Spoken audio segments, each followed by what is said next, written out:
Sono 5 i giovani denunciati dai carabinieri per la rissa nella notte tra giovedì e venerdì sul Sedese di Montebelluna. 2 diciannovenni, un 17enne di Valdobbiadene, un 17enne di Caerano e un 16enne di Montebelluna. Sarebbe stato il più giovane ad innescare la zuffa. Probabilmente alterato dall'alcol avrebbe preteso di utilizzare il motorino del 17enne di Valdobbiadene, che glielo avrebbe negato rimediando uno schiaffo.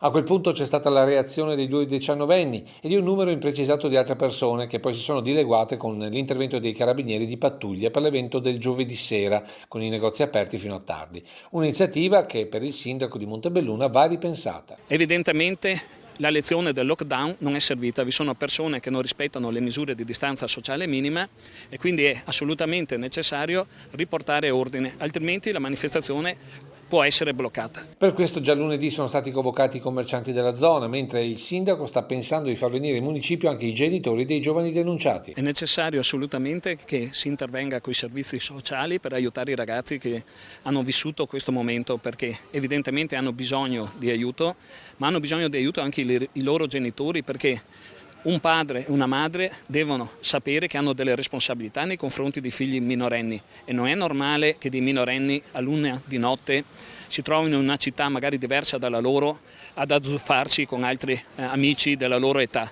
Così non va bene. Credo che per i ragazzi sarebbe utile entrare a far parte di qualche associazione, di vivere qualche momento al servizio degli altri. È un'esperienza estremamente educativa. Chiunque abbia fatto parte di qualche gruppo parrocchiale o di qualche altra associazione, spendendo qualche momento della propria vita al servizio degli anziani o dei ragazzi in difficoltà, ne è uscito arricchito e soprattutto ha cambiato le proprie prospettive.